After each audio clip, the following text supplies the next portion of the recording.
Je n'aurais jamais pensé qu'un simple message vidéo de mon petit-fils serait la fissure finale dans tout ce que j'avais construit. Le téléphone vibrait dans ma main. C'était de Théo, J 7 ans, mon doux, calme petit-fils, qui ne causait jamais de problème. J'étais assise dans le jardin de roses de la villa d'Élise, à Aix-en-Provence, entourée de lavandes et de cyprès, sous un ciel doux de fin d'après-midi. Je tapais pour jouer. L'écran s'illuminait d'un enregistrement qui serrait mon cœur, avant même qu'un mot ne soit prononcé. Il y avait Élise, 39 ans, ma fille, mon unique enfant, debout au centre de son salon immaculé, celui que j'avais payé. Entourée de ses amis, je reconnaissais les tapis persans, les meubles de designer que j'avais financés. Quand elle n'en avait pas les moyens, mon argent avait fait de cette villa ce qu'elle était. Et pourtant, elle se tenait là, riante, comme si je n'étais qu'une blague. « Oh, voyons, elle est un poids mort », disait Élise, sa voix aiguë de moquerie. Je veux dire, que ferait-elle si elle n'était pas ici? Elle est pratiquement une invitée dans sa propre tombe à ce stade. Des rires suivaient. Cruels, irréfléchie. Une de ses amies, Sophie Durande, 40 ans, ajoutait « Eh bien, au moins, tu fais ta bonne action, en la laissant rester. »« Non, exactement, » répondait Élise, souriante. « Je paye tout de toute façon. » Ma gorge se serrait. Elle mentait, mais ce n'était pas ce qui piquait le plus. C'était l'entendre me décrire, comme une vieille femme inutile qu'elle tolérait par pitié. Elle ignorait à quel point elle avait tort. Je m'agrippais au bord de la table en fer forgé dans le jardin pour me stabiliser. Mon cœur battait contre mes côtes, mais mon visage restait impassible, calme.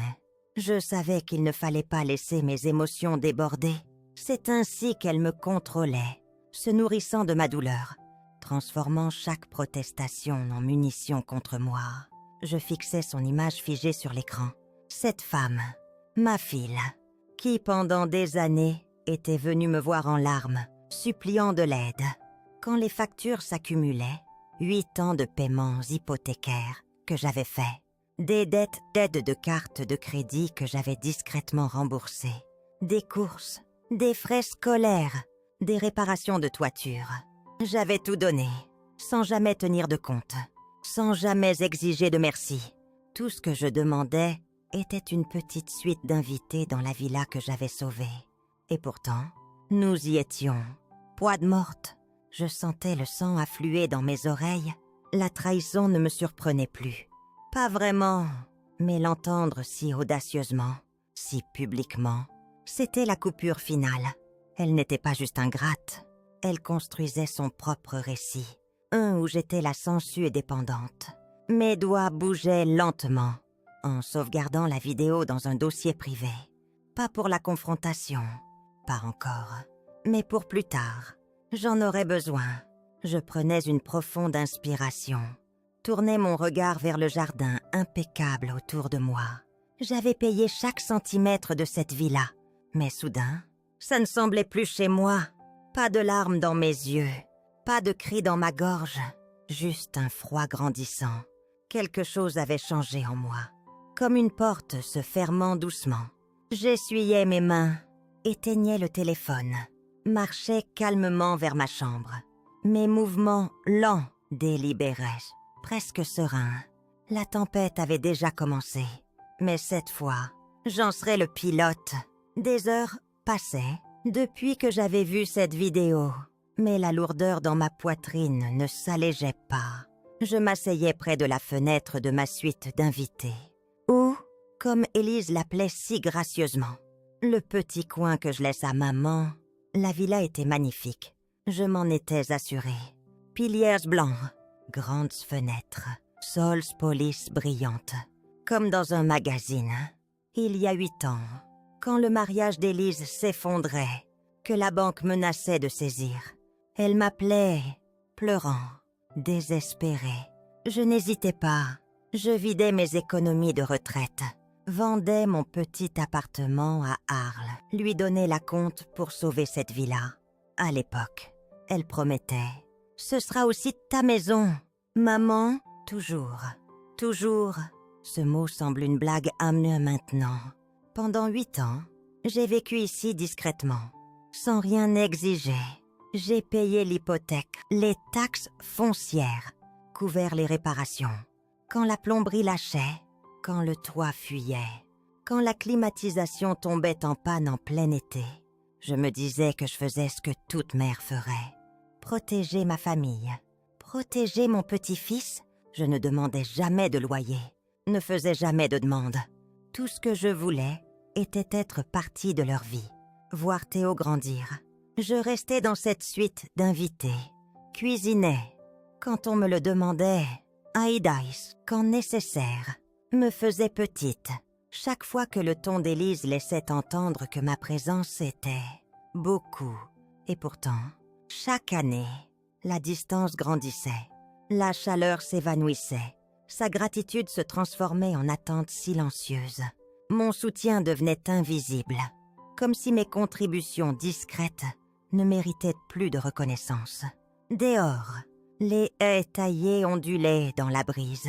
Je me souvenais avoir planté certains de ces arbustes moi-même, quand le paysagiste qu'elle ne pouvait payer abandonnait le travail. C'est drôle comme les gens oublient vite qui a creusé les racines. L'ironie est que je n'avais pas besoin de vivre ici. J'allais bien, avant qu'Élise ne m'entraîne dans sa tempête de dettes et de larmes. Mais je ne pouvais pas dire non à ma fille. Pas quand elle était désespérée. Pas quand elle serrait ma main. Dis sans, s'il te plaît, maman, je ne peux pas faire ça seule. Je regardais cette pièce maintenant. Ma suite. Une chambre simple. Un petit coin salon. Une salle de bain dans un coin. Élise s'assurait souvent de me rappeler combien il était généreux de me donner cet espace. Généreux. Non, Élise. Ce que tu appelles générosité était mon sacrifice, mon argent, mon filet de sécurité, ma liberté. Mais je ne la corrigeais jamais. Je la laissais raconter l'histoire comme elle avait besoin de la croire. C'était plus facile, plus silencieux. Maintenant, pourtant, je voyais ce que c'était. Je m'adossais, croisant les mains sur mes genoux, étudiant la tempête en moi. Poids de morte. Murmurai-je les mots sous mon souffle, goûtant leur amertume une dernière fois. Non, plus maintenant. Le poids mort allait se lever. Le lendemain matin, je me retrouvais à la plume et le grain à Aix-en-Provence, sirotant un thé dans l'ambiance chaleureuse des livres anciens et du café torréfié, avec Claire Beaumont, 65 ans, à mes côtés. Elle remarquait mon silence pensif, s'approchait avec ce sourire inquiet qui était le sien. Elle avait toujours eu un don pour sentir quand quelque chose n'allait pas, même quand j'essayais de le cacher. Tu as été terriblement généreuse envers Élise. Toutes les années, Catherine, disait-elle doucement, me jetant un regard d'en coin. Je ne pense pas que beaucoup auraient donné autant que toi. Je lui donnai un petit sourire. Balayaischa, comme toujours. Oh, tu sais comment c'est avec les enfants. On fait ce qu'on peut. Mais à l'intérieur, ces mots atterrissaient comme de petits cailloux dans mon estomac. Généreuse. Encore ce mot. Les gens le disent comme une vertu. Comme si la générosité coulait naturellement. Sans fin, sans coût pour celui qui donne. Comme si ça ne m'avait pas coûté toute ma retraite, mon indépendance, mon estime de moi. Comme si ça ne m'avait pas grignoté année après année. Tandis que je restais silencieuse, pendant qu'Élise prenait des décisions avec mon argent. Comme s'il était à elle. Claire continuait doucement. Tu sais, Catherine, tu as fait plus que la plupart des parents. Ne la laisse pas te faire sentir que tu lui dois quelque chose. Je croisais ses yeux un instant, voyais quelque chose de rare. Pas de la pitié, de la reconnaissance. Elle savait. Peut-être pas les détails, mais assez pour le sentir. Je ne me sens pas redevable. Mentais-je facilement? J'ai toujours été heureuse d'aider. Elle touchait mon bras doucement, voix baissant. Même l'aide a des limites, ma chère. J'avalais difficilement. Forçais un petit rire poli. Je garderai ça en tête. Mais en tournant mon regard vers la fenêtre donnant sur la place du marché, mes doigts tremblaient légèrement contre la tasse. Je ressentais l'habituelle douleur rampante, ce sentiment tenace que j'avais permis trop longtemps. Pendant des années, je m'étais convaincue que l'aigreur d'Élise était juste du stress, que son dédain était temporaire, que sa froideur fondrait avec le temps. Après tout, n'était-elle pas autrefois ma petite fille, qui tenait ma main pendant les orages, qui s'accrochait à moi après son divorce, pleurant que j'étais la seule à être rejetée. Mais ces moments semblaient lointains maintenant, comme des photos fanées au fond d'un tiroir. Ce qui restait était sa langue acérée, son arrogance, sa dépendance calculée. Je jetais un œil à Claire, qui continuait. « T'as feuilleté un livre ?» Elle ignorait que la veille, j'avais vu ma fille se moquer de moi, comme si j'étais une relique à tolérer. Et pourtant, entendre Claire dire à voix haute « Tu as assez fait » plantait un calme étrange en moi. Elle avait raison, j'avais assez fait. Et désormais, assez serait exactement ce que je donnerais. Ce soir-là, je passais à peine le dîner, avant qu'Élise ne lance sa nouvelle performance. Nous étions assises à la longue table à manger, juste nous deux. Théo était chez un ami. Le silence était lourd, mais elle le brisait enfin, faisant tournoyer le vin dans son verre, comme se préparant à dire quelque chose de délicat. Je connaissais ce ton, je me préparais. Alors, commençait-elle, étirant le mot, comme une corde. Nous avons décidé d'organiser un petit dîner la semaine prochaine. Quelques contacts professionnels et leurs épouses. Elle affichait un sourire éclatant, celui répété pour les invités. Pas pour moi, je gardais un visage neutre, hochant la tête. Ça semble charmant. Elle se penchait légèrement, comme si ce qu'elle allait dire était parfaitement raisonnable. C'est un peu chic. Cependant, nous voulons que tout soit parfait. Tu comprends? Sa voix s'adoucissait. Donc je pense qu'il vaut mieux que tu restes dans ta suite pendant le dîner, juste pour que tout se passe bien. Les mots piquaient, mais je gardais mon expression immobile, mes mains proprement croisées sur mes genoux, voix égale. Bien sûr, elle souriait, soulagée, comme si ma conformité silencieuse était attendue. Je savais que tu comprendrais. Elle sirotait son vin.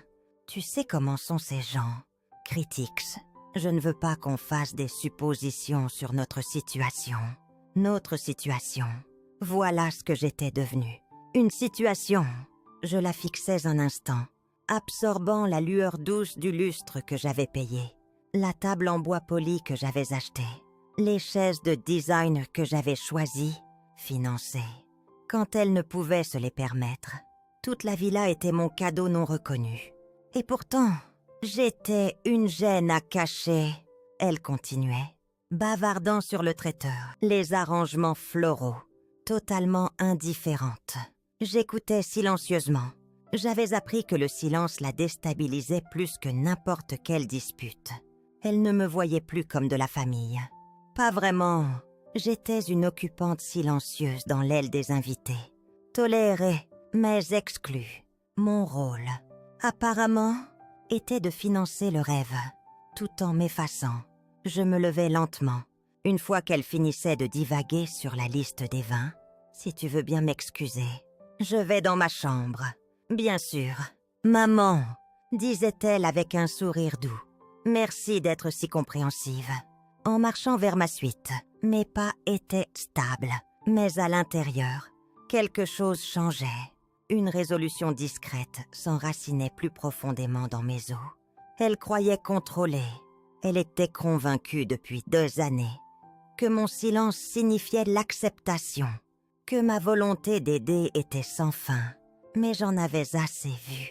Si Élise pensait que j'étais un poids mort, elle n'aurait plus à me porter longtemps. Elle ne porterait plus rien bientôt. Le lendemain matin, je quittais la villa tôt. Élise ne remarquerait pas. Elle était déjà consumée par les préparatifs de la fête. Son attention entièrement surimpressionnée des gens, qui oublieraient son nom en une semaine. Moi, cependant, j'avais un autre rendez-vous. Le cabinet Lefebvre à Marseille se dressait discrètement au coin d'une rue du Vieux-Port, briquée ancienne, lierre rampant sur le côté. J'y étais venue avant, mais jamais pour quelque chose comme ça. La réceptionniste m'accueillait avec une chaleur polie, me conduisait directement. « Bonjour, Catherine », disait maître André Lefebvre, 62 ans, se levant de derrière son bureau ordonné. C'était un homme discret, le genre d'avocat, qui préférait les faits au théâtral. Exactement ce dont j'avais besoin. « Merci de me recevoir si vite », disais-je, m'installant dans le fauteuil en face. Bien sûr, vous sembliez déterminé. Je permettais à petite sourire. Je le suis. Il ouvrait un dossier vierge devant lui, stylo prêt. Vous avez mentionné vouloir mettre à jour votre plan successoral. Oui, ma voix était stable. Je veux tout transférer dans un trust irrévocable. Et je veux que le nom de ma fille soit complètement retiré. Pas d'accès, pas d'autorité. Il clignait des yeux, mais ne réagissait pas au-delà d'un léger haussement de sourcils. D'accord. Puis-je demander ce qui a motivé ce changement? Je pensais brièvement à la vidéo, toujours dans mon téléphone, au rire d'Élise résonnant dans mes oreilles. Mais je disais seulement, il est temps de sécuriser mon avenir. Il hochait la tête une fois, comme si c'était tout ce dont il avait besoin. Et votre petit-fils, soit quittez-vous le nommer bénéficiaire. J'hésitais un instant. Théo était différent, encore jeune, influençable, encore sous l'ombre de sa mère. Mais c'était lui qui m'avait envoyé la vidéo. C'est lui qui voyait assez pour sentir que quelque chose n'allait pas. Oui, disais-je doucement, mais avec des conditions, pas avant ses 25 ans, et avec supervision jusque-là. Maître Lefebvre prenait quelques notes, puis levait les yeux. Cela nécessitera de transférer vos comptes financiers, le titre de propriétaire, les polices d'assurance sous le contrôle du trust. Cela empêchera aussi toute réclamation d'influence indue plus tard. Bien, disais-je, c'est exactement ce que je veux. Il hochait la tête, offrait un léger sourire entendu. Vous êtes très minutieuse. Madame Morel, j'ai été patiente assez longtemps, répondais-je calmement. Maintenant, je serai prudente. En signant les documents initiaux, une paix étrange s'installait en moi. Pour la première fois depuis des années, je ne réagissais pas, je ne sacrifiais pas, je planifiais.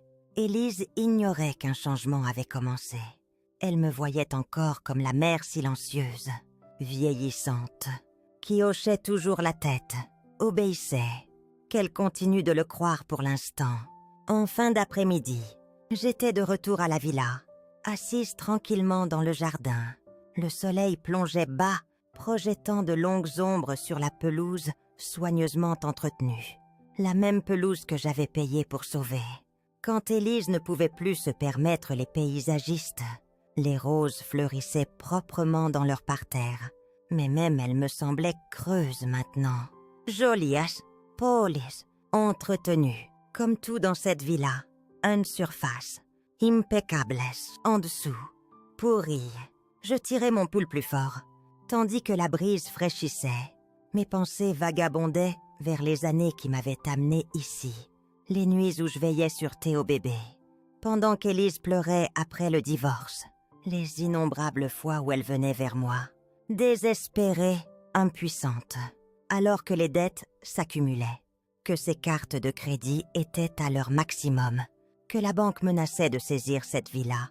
Et j'étais toujours venue. Mes économies, ma sécurité, ma paye, je donnais tout, discrètement, volontairement, car c'est ce que fait une mère. Je l'avais élevée. Puis, après le départ de son mari, je l'avais élevée à nouveau, et son fils, même après tout ce que j'avais fait, d'une manière ou d'une autre. Le récit changeait dans l'esprit d'Élise. J'étais devenue dépendante d'elle. La première fois qu'elle faisait ce commentaire sournois lors d'un dîner, eh bien, nous avons fait de la place pour maman. Vous savez, puisqu'elle avait besoin d'un endroit où aller. J'en riais, tout le monde le faisait. Mais les mots restaient, comme de petites épines sous ma peau. Et il continuait. Petite pique enveloppée de sourires, rappel subtil que je vivais dans sa villa. Qu'elle était généreuse, que sans elle, je n'aurais nulle part où aller. Comme si elle ignorait que chaque centimètre de cette propriété existait. Parce que j'avais vidé mes comptes pour la sauver. Je levais les yeux, tandis que la voix d'Élise résonnait faiblement de l'intérieur. Elle arpentait la cuisine, débitant des instructions à un fleuriste au téléphone, complètement absorbée par son dernier grand étalage pour des gens qui oublieraient vite son nom. Elle ne remarquait même pas que je n'avais pas payé l'hypothèque du dernier mois. Elle pensait encore que je m'en occupais discrètement. Comme toujours, je laissais échapper un souffle lent, cette vieille douleur tenace dans ma poitrine, celle qui murmurait « C'est ton travail de maintenir la paix », perdait sa voix. « J'ai assez fait », murmurai-je aux roses, comme si dire les mots à haute voix les aiderait à s'enraciner en moi. Je lui avais donné tout ce qu'il fallait pour se tenir seule. Et maintenant, il était temps qu'elle apprenne ce que signifie vraiment être seule. Pendant plusieurs jours, je bougeais prudemment, discrètement. Élise était trop occupée pour remarquer. La fête consumait chaque instant de son temps. Changement de menu, arrangements floraux, plans de table. Elle enregistrait à peine ma présence, hormis une demande aboyée ou un condescendant. « Maman, peux-tu t'en occuper plus tard ?» Je la laissais penser que je gérais toujours les finances, effectuant les paiements, la renflouant, comme toujours. Mais chaque matin, après que Théo partait à l'école, qu'Élise s'en allait rencontrer les organisateurs, je m'asseyais seule à mon petit bureau dans la suite. Mes mouvements méthodiques, stables. J'ouvrais chaque compte, le portefeuille d'investissement, les économies restantes, la propriété secondaire qu'Élise ignorait que je possédais à Avignon. Toutes lentement consolidées, sécurisées, transférées dans le trust. Maître Lefebvre était efficace, discrète. Chaque document arrivait par coursier privé. Je signais, renvoyais discrètement, pendant qu'Élise était dehors à se pavaner devant des gens qui disparaîtraient bientôt, comme tous les autres avant eux. Et puis il y avait le coffre-fort bancaire, une après-midi, tandis qu'Élise passait des heures au spa, se perfectionnant pour son précieux dîner. Je me rendais à la banque à Aix-en-Provence. Le coffre restait intact depuis des années. Né, rempli de papiers dont je pensais ne jamais avoir besoin.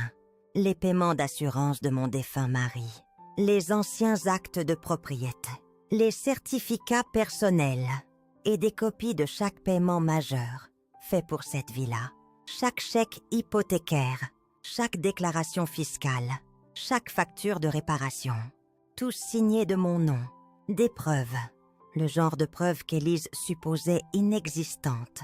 Je triais tout méticuleusement, plaçant des copies dans un dossier scellé marqué « Documente de contrôle ». Si cela escaladait en menace légale, je ne serais pas prise à chercher des registres.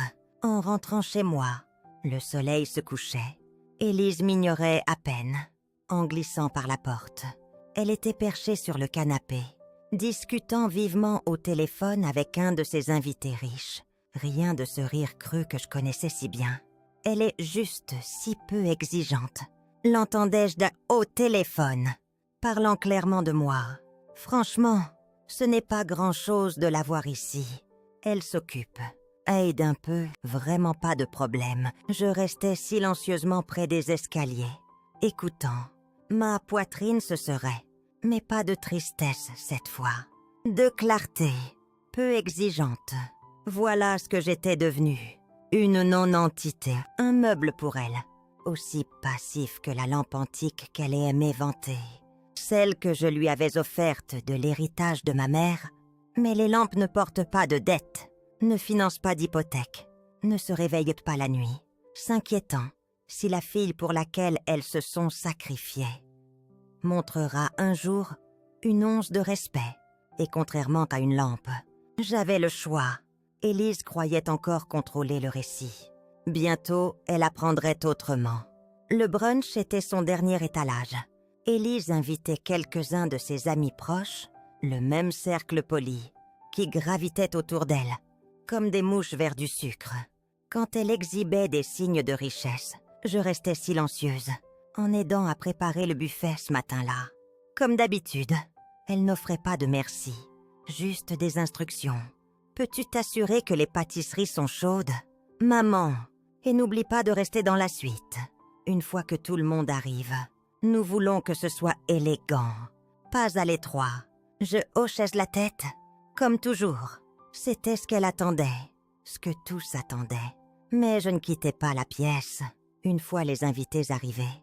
Au lieu de cela, je m'attardais discrètement près de l'arche de la salle à manger, inaperçue, tandis que la conversation coulait librement. Les verres de champagne tintaient, les rires suffisants emplissaient la pièce. Une de ses amies, Sophie Durand, se penchait.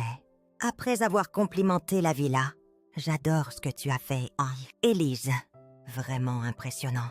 Vous toussez, toutes. » Élise souriait, sirotant son mimosa, voix parfaitement désinvolte. « Oh, tu sais comment c'est. Ça a demandé beaucoup de travail. Et bien sûr, ça aide que j'ai pris en charge tout. Maman ne peut plus vraiment gérer les finances. Ça a été beaucoup. » Elle laissait échapper un soupir théâtral. Je veux dire, elle vieillit. Et honnêtement, elle ne sera plus là longtemps de toute façon. Les mots glissaient de sa bouche. Comme rien, une blague. Une petite pique pour amuser son public. Des rires suivaient. Mal à l'aise, mais présent. Je restais immobile, la regardant. Mon pouls s'accélérait, mais mon visage restait indéchiffrable. Élise ne jetait même pas un regard vers moi. Elle ne m'avait pas vue près de l'arche. Elle ne sera plus là longtemps de toute façon.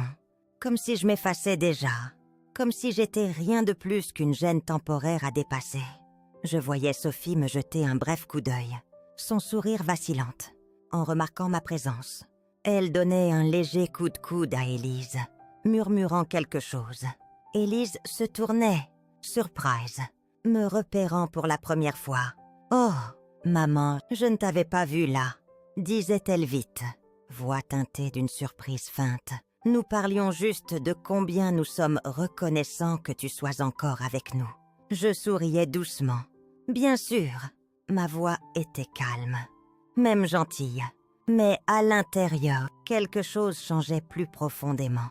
Pas de la colère, pas de la tristesse, de la certitude.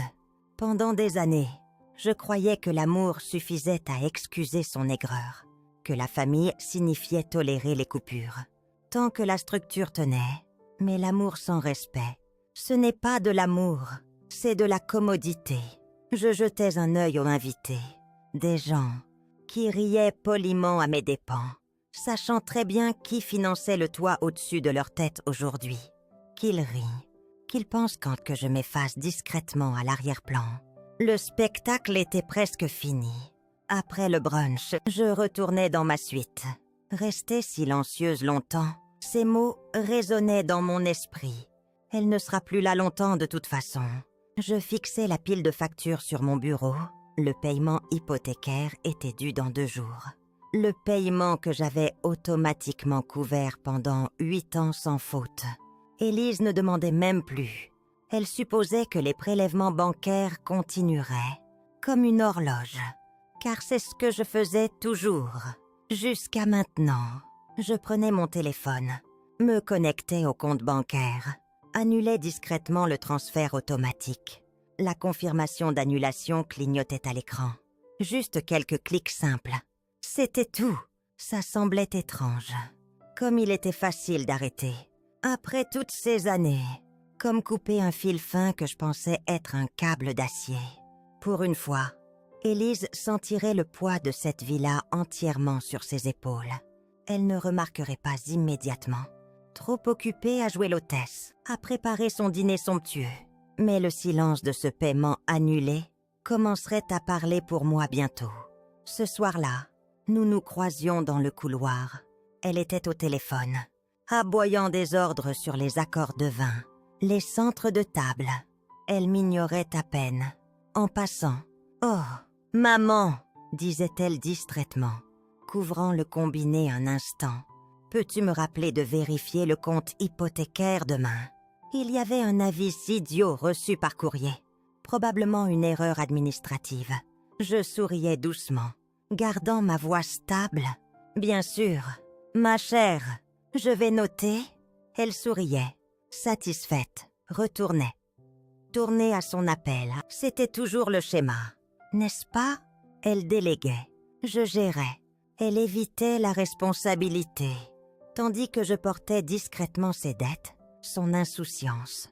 Plus maintenant. Plus tard cette nuit-là, en me préparant pour le lit, je me tenais près de ma fenêtre, regardant la lueur chaude de la villa que j'avais sauvée, protégée, qu'elle utilisait contre moi.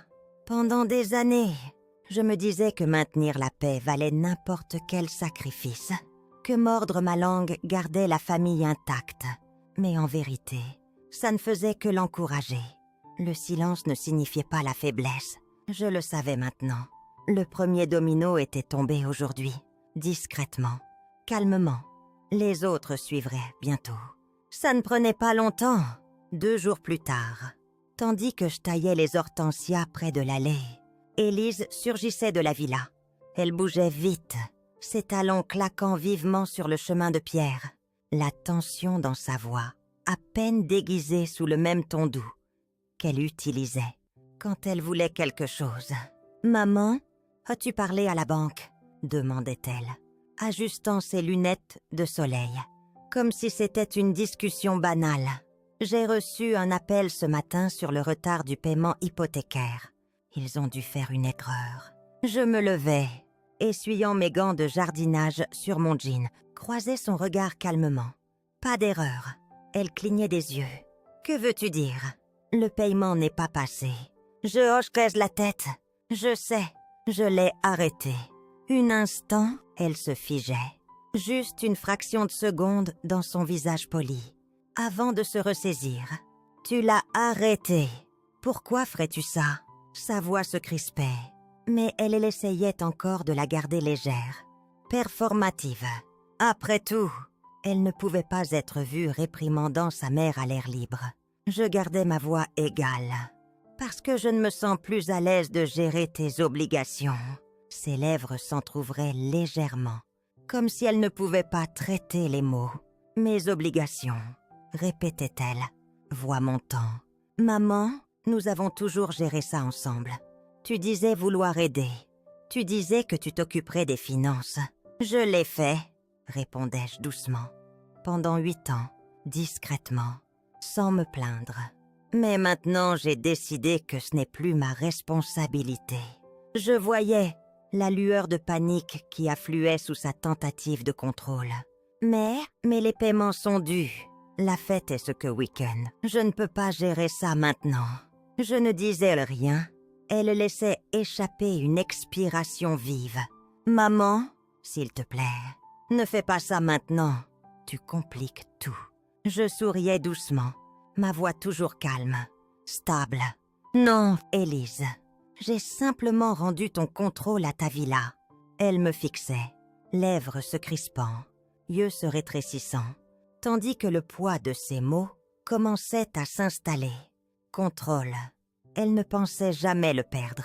Pendant des années, elle supposait que mon aide était infinie, automatique à son commandement. Plus maintenant, elle ouvrait la bouche, prête à argumenter, mais aucun mot ne venait. Elle se tournait vivement, rentrait en trombe, claquant la porte derrière d'elle. Je restais là, respirant l'air doux du soir. Les premières fissures s'étaient formées, petites, mais indéniables, et contrairement à ses décorations fragiles, ses sourires forcés, ces fissures ne feraient que s'élargir. La villa était plus silencieuse le lendemain matin. Élise parlait à peine, en passant près de moi dans la cuisine. Sa condescendance lumineuse habituelle s'était éteinte, remplacée par des sourires crispés, forcés, qui n'atteignaient pas ses yeux. Bien, elle commençait à le sentir.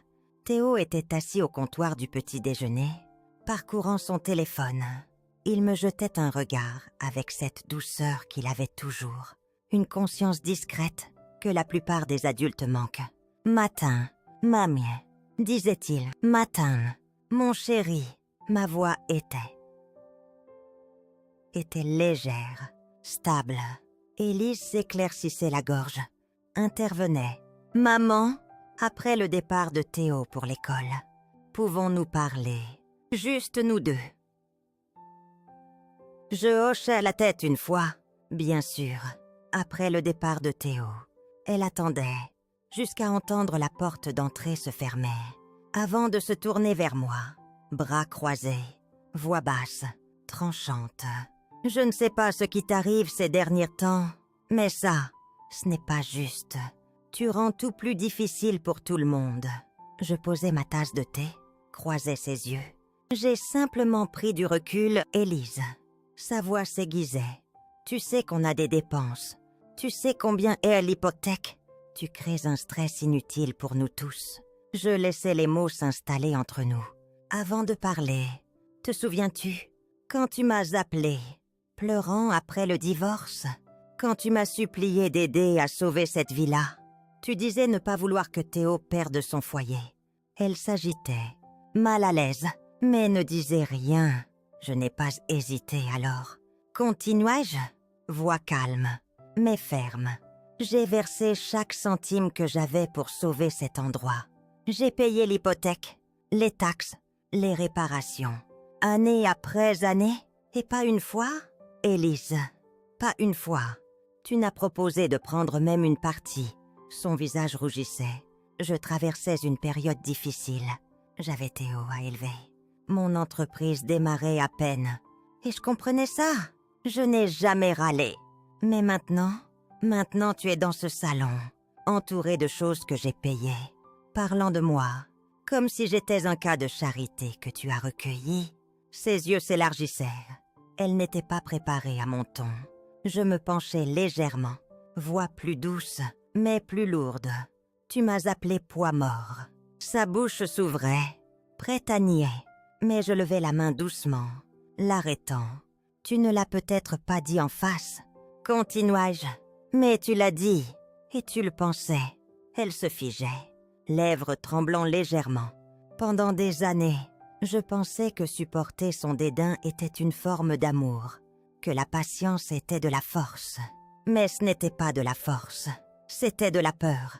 Peur de perdre le peu de lien qu'il me restait avec elle. Plus maintenant, les mots étaient sortis, et je me sentais plus légère, plus claire. Je me levais. Lissante mon pouls, je ne serai plus ta servante silencieuse. Élise, j'ai porté mon poids assez longtemps. Son visage était pâle, tandis que je m'éloignais, la laissant dans le silence lourd, grandissant. Les jours suivants bougeaient avec un rythme différent. Je pouvais sentir Élise m'observer maintenant, pas avec son indifférence distraite habituelle, mais avec suspicion. Elle savait que quelque chose avait changé, mais ne pouvait encore le saisir, et je ne lui donnais aucun indice. Pendant qu'elle s'évertuait à réorganiser les finances pour sa fête, je finalisais discrètement mes préparatifs au cabinet Lefebvre à Marseille.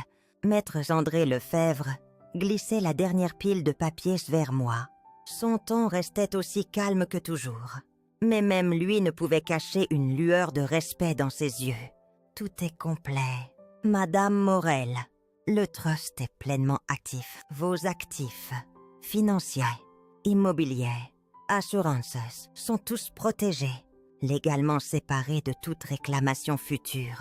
Je hochai la tête, signant le dernier document de main stable. Et Élise, elle n'a aucun accès légal. Aucun. Il marquait une pause. Même si elle tentait de contester, elle n'aurait aucun terrain. Vous avez construit un mur très sûr. Je me permettais un petit souffle. Bien. Il pliait les documents dans un portfolio en cuir, les plaçant soigneusement à l'intérieur. Vous avez été très stratégique. Catherine, la plupart attendront. Trop que l'oppomutant. J'ai attendu assez longtemps, disais-je doucement. Mais plus maintenant. Ce soir-là, après être rentrée, je m'asseyais seule dans ma suite. Les papiers du trust, soigneusement rangés dans un tiroir verrouillé. La voix d'Élise filtrait faiblement à travers les murs, tandis qu'elle arpentait, discutant encore avec un traiteur. Elle n'avait pas remarqué que je ne fléchissais plus, en entendant ses mots vifs, car maintenant, rien de tout cela ne pouvait m'atteindre. La villa pouvait encore techniquement être à elle pour l'instant, mais pas les actifs derrière. Le filet de sécurité était à moi à nouveau. Mon avenir financier m'appartenait uniquement. Enfin, hors de sa portée. Plus tard cette nuit-là, je réservais discrètement un petit appartement à Avignon. Avec des jardins, de l'intimité, de la paix. La liberté semblait étrange, pas triomphante, pas encore, mais réelle. J'avais été si enchevêtrée dans le monde d'Élise pendant si longtemps que j'avais presque oublié le goût de la liberté. Pendant des années, mon identité était liée à être celle qui répare, qui fournit, l'encre silencieuse. Elle était venue à croire que j'étais incapable de reculer, que j'avais besoin d'elle, alors qu'en vérité, c'était l'inverse. Bientôt, elle apprendrait quelques points. Assise là dans la douce lueur de ma lampe de chevet, je murmurais à moi-même. Des mots que je n'avais pas osé dire à haute voix depuis des années. Être seul est mieux qu'être utilisé. Et cette fois, je le pensais.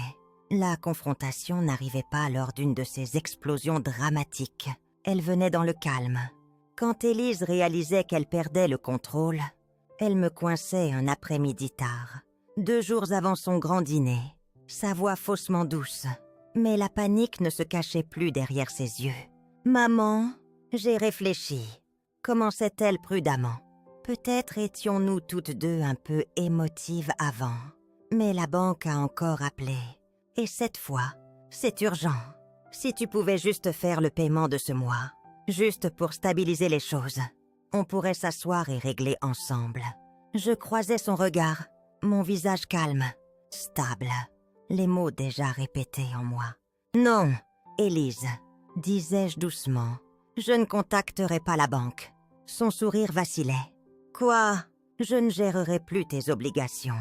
Ni ton hypothèque, ni tes dettes, ni ta vie. » L'air entre nous s'épaississait instantanément.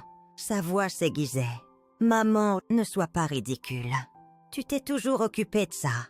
Tu agis de manière totalement déraisonnable. » Je fouillais dans mon sac, sortais une petite clé USB, la levais entre nous, regardant la lueur de confusion dans ses yeux. « Qu'est-ce que c'est ?» demandait-elle, soudain méfiante.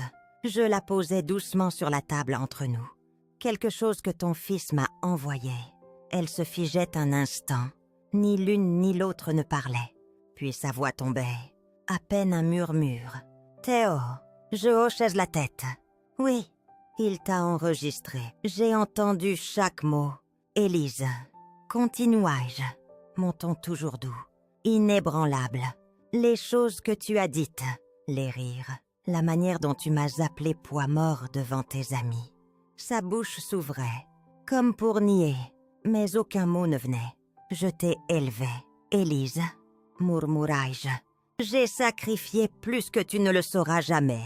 Et pourtant, tu te tenais là, te moquant de moi, m'utilisant.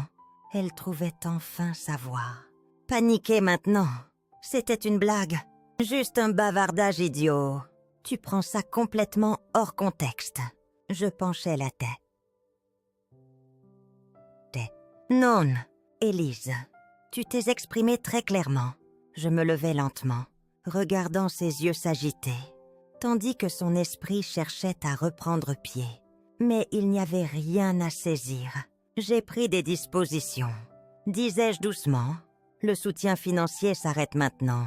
J'ai sécurisé mon avenir. Je déménagerai bientôt. Tu n'auras plus à porter ton poids mort plus longtemps. » Ses lèvres tremblaient. « Maman, attends. » C'est insensé. Mais je passais déjà devant elle, calme, silencieuse, tandis que les mots qu'elle avait jetés si négligemment s'installaient sur elle. Le poids était retiré d'elle maintenant, car je l'avais soulevé moi-même.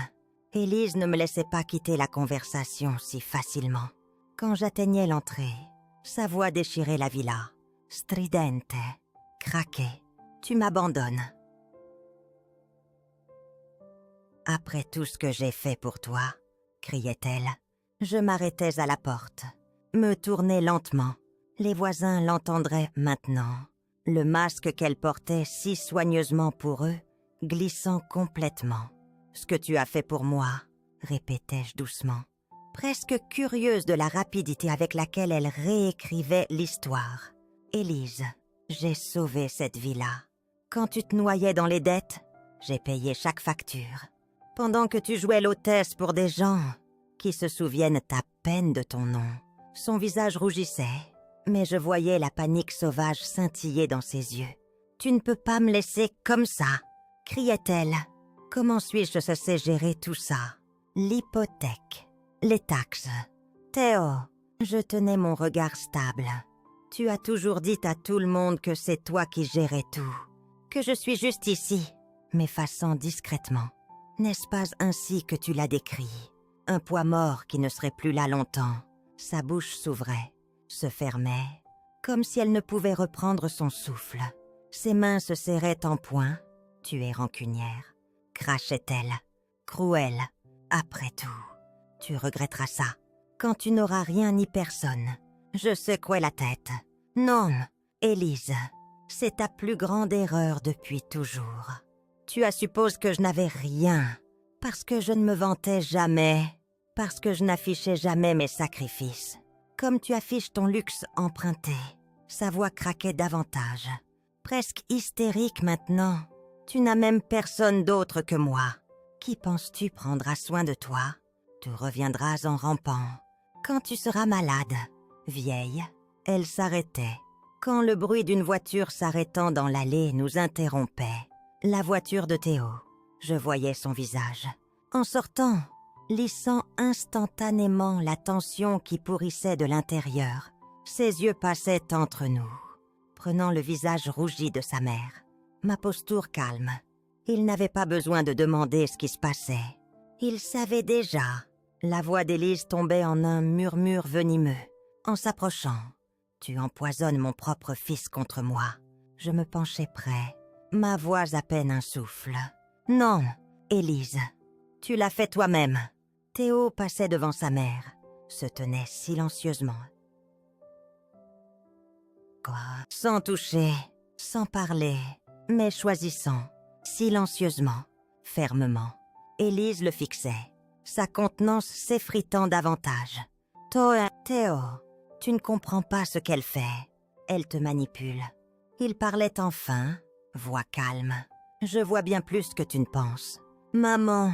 Son visage s'effondrait un instant. Une lueur de vulnérabilité réelle sous la rage. Mais sa fierté l'engloutissait à nouveau. J'ouvrais la porte, sortais dans l'air chaud de l'après-midi. Théo suivait. Aucun de nous ne regardait en arrière. Les voisins observaient depuis leur porche, tandis que la voix d'Élise résonnait derrière nous. Désespérée, furieuse, s'effilochant. Je n'avais pas haussé la voix une fois. Je n'en avais pas besoin. Ce soir-là, la villa restait derrière nous, comme un chapitre clos. Je conduisais Théo au Café La Treille à Avignon. Nous nous asseyions face à face. Nos repas intouchés un moment. Nous ne parlions pas. Le silence entre nous n'était pas inconfortable. Il était lourd de choses non dites, enfin remontant à la surface. Théo parlait le premier. « Mamie », disait-il doucement. Je voulais te parler depuis un moment. Je croisais ses yeux, attendant. Je sais comment... Elle, continuait-il. Je le sais depuis des années. La manière dont elle te traite, ce n'est pas juste. Et j'ai laissé ça durer trop longtemps, sans rien dire. Sa voix vacillait de culpabilité, mais je tendais la main sur la table, posais doucement la mienne sur la sienne. « Tu es encore jeune. Tu n'aurais pas dû porter ce fardeau. » Il secouait de la tête. « Ce n'est pas une excuse. J'aurais dû lui tenir tête plus tôt, surtout après avoir enregistré cette vidéo. Je ne savais pas quoi en faire. Mais quand j'ai vu ton visage, quand tu l'as regardé, j'ai réalisé que je devais te la donner. » Une boule se formait dans ma gorge. Mon petit-fils, la raison même pour laquelle j'avais tant enduré, voyait enfin ce que c'était. « Je suis fière de toi, » murmurai-je, et je suis reconnaissante. Puis ces mots suivants me prenaient par surprise. « Je ne veux plus vivre avec elle, » disait-il. Voix plus forte maintenant. « Pas après ça? Je ne peux plus faire semblant que tout va bien. Je veux venir vivre avec toi. » Le poids de sa demande pressait fort contre ma poitrine. Pas de fardeau, de la crudité d'entendre quelqu'un me choisir. Pas par obligation, par amour. J'aurai bientôt mon propre endroit, disais-je doucement. Ce ne sera pas aussi grand que cette villa. Pas ce à quoi tu es habitué. Il souriait, un sourire doux, réel, qui me rappelait tant quand il était petit. Je m'en fiche, je veux la paix et être avec quelqu'un qui me respecte, que je respecte. Des larmes piquaient mes yeux, mais je les repoussais. J'avais assez pleuré pour cette villa. Ceci, c'était autre chose. Tu peux rester avec moi, Théo, disais-je fermement. Mais il y a des conditions. Il hochait la tête vite, me pressait. N'importe quoi, pas d'aide financière à ta mère. Aucune. Je ne la laisserai pas te culpabiliser pour payer ses dettes ou te tirer dans sa spirale. Ses épaules se relâchaient, comme s'il avait porté cette peur fort. D'accord. Pour la première fois depuis des années, je ressentais quelque chose de nouveau, le contrôle. Pas sur quelqu'un d'autre, sur ma propre vie. Nous quittions le café La Treille ensemble, entrant dans l'air frais du soir. Le monde semblait vaste à nouveau. L'effondrement arrivait plus vite que prévu. Dans les jours suivants, mon retrait, les appels inondaient la vie d'Élise, comme un barrage enfin rompu. Ça commençait avec la société hypothécaire. Sans mes paiements, elle était en retard de moi. Ne l'avais jamais réalisé. Les rappels police s'escaladaient vite en avertissements sévères. Puis venaient les cartes de crédit. Appels des collecteurs, lettres marquées, urgentes, s'empilant sur la table du vestibule en marbre dont elle se vantait. Elle essayait de jongler au début, puissant dans ses maigres économies, utilisant une carte pour en payer une autre, jouant son jeu habituel d'apparences. Mais ça ne durait pas. Les créanciers se fichaient du nombre de dîners qu'elle organisait ou des chaussures de designer qu'elle portait. Ils voulaient de l'argent réel, et Élise n'en avait pas sans moi. Les amis qu'elle charmait si facilement commençaient à s'éloigner. D'abord des excuses, puis le silence. Finalement, elle cessait de recevoir des invitations. Le dîner somptueux qu'elle planifiait avait lieu, mais les invités annulaient un par un. Ceux qui venaient encore portaient des sourires minces, sentant la tension derrière son hospitalité désespérée. J'entendais tout cela des voisins, des murmures en ville. Élise ne m'avait pas confrontée à nouveau, trop occupée à combattre des feux qu'elle n'avait jamais appris à éteindre seule. Un après-midi, tandis que Théo et moi déballions des cartons dans mon appartement modeste, mais paisible à Avignon, je le voyais s'arrêter. Téléphone en main, elle n'arrête pas de m'appeler, disait-il doucement, plusieurs fois par jour maintenant. Je l'observais attentivement. Et que veux-tu faire? Il expirait lentement. Ignorer. Je ne lui dois plus la vie qu'elle veut vivre. Je hoche la tête. Ma poitrine se serrant d'une douleur douce, amère. Mon petit-fils était enfin devenu l'homme que j'espérais qu'il devienne. Forte, lucide, refusant d'être manipulé. L'appartement était petit, mais il était à moi. Personne ne faisait irruption dans ma suite avec des exigences. Personne ne contrôlait mes choix. Chaque meuble, chaque facture, chaque clé m'appartenait, en posant une autre boîte sur le comptoir de la cuisine. Théo se tournait, demandait, regrettes-tu, mamie, d'être partie? Je regardais l'espace, respirant le calme incône, mais apaisant. Non, disais-je doucement. Pas une seconde. Élise, dans sa panique, croyait encore que c'était temporaire. Pensait que je reviendrais en courant, une fois que les choses deviendraient dures. Mais elle n'avait jamais compris. Je n'étais pas partie par colère. J'étais partie, car j'en avais fini. Et être fini, c'est la liberté. Des semaines passaient. La tempête que j'avais laissée derrière rageait encore. Mais je ne vivais plus sous ces nuages. Élise essayait tous les angles. Appels, textos. Même venant à mon nouvel appartement à Avignon une fois, tout en larmes de crocodile. En culpabilité répétée. Je n'ouvrais pas la porte, ne retournais pas ses appels. Elle ne venait pas pour une réconciliation. Elle venait pour un sauvetage. Un sauvetage que je n'offrais plus. Mais je ne portais plus de rage. Plus maintenant. La colère est un poids, aussi. Et j'avais porté assez de poids pour une vie. Un soir, Théo et moi étions assis tranquillement sur le balcon, tandis que les lumières de la ville s'allumaient autour de nous. Il me jetait un regard. Voix douce.